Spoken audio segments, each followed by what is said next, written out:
بسم الله الرحمن الرحيم. الرحمن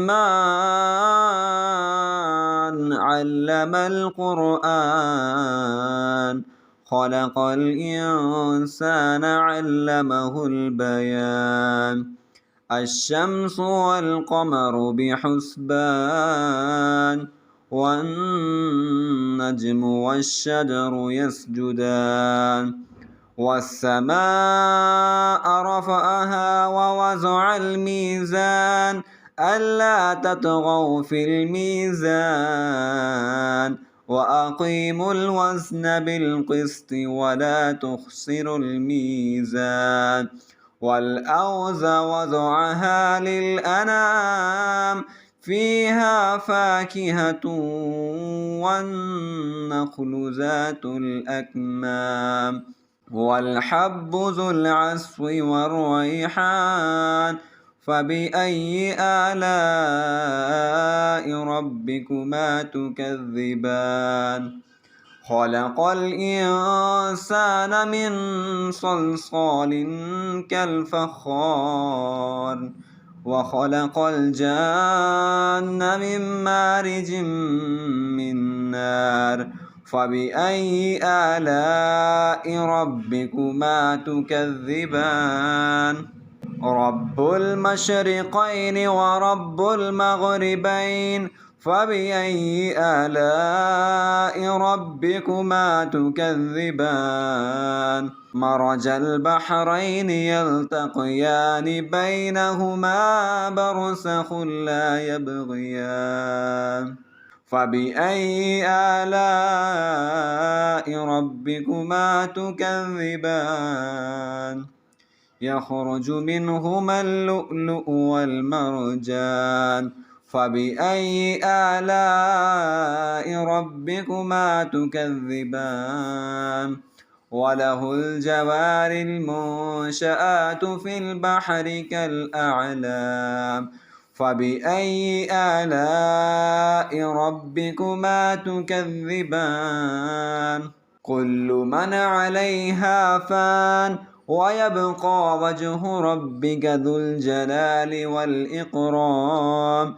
فبأي آلاء ربكما تكذبان؟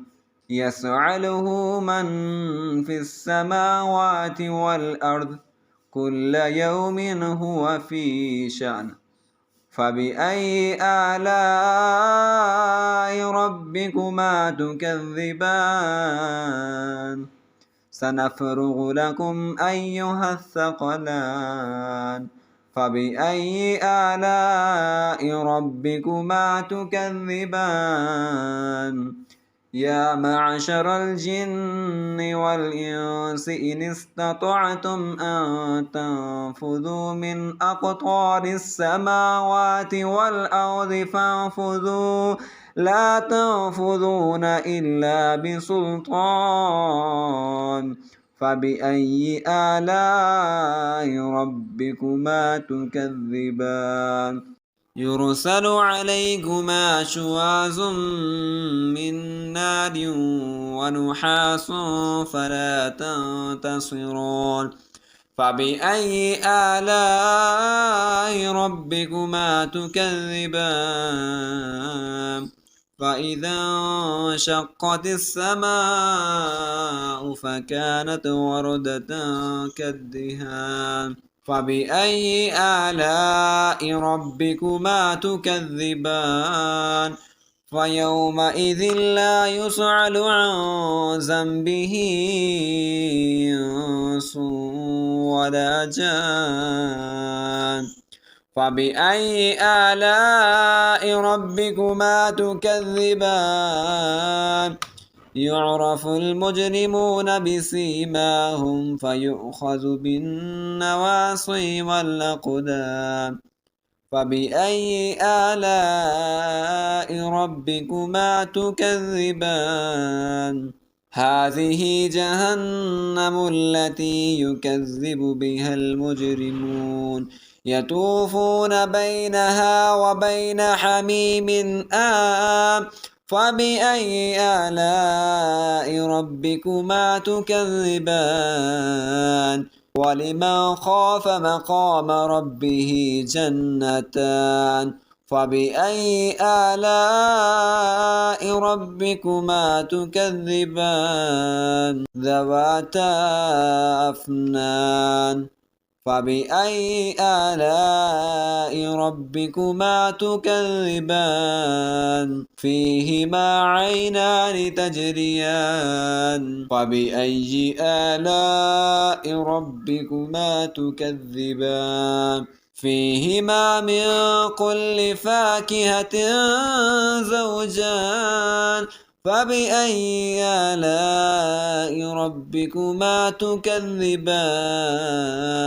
متكئين على فرش بطائنها من استبرق وجنى الجنتين دان فبأي آلاء ربكما تكذبان فيهن قاصرات الطرف لم يطمثهن إنس قبلهم ولا جان فبأي آلاء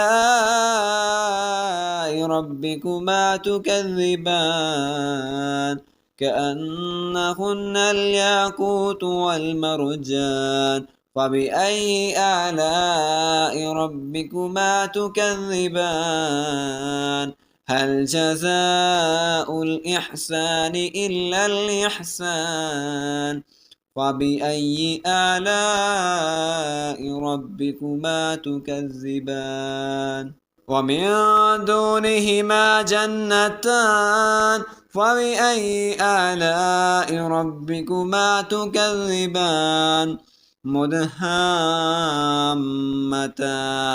فبأي آلاء ربكما تكذبان فيهما عينان نضاختان فبأي آلاء ربكما تكذبان فيهما فاكهة ونخل ورمان فبأي آلاء ربكما تكذبان فيهن خيرات حسان فبأي آلاء ربكما تكذبان حور مقصورات في الخيام فبأي آلاء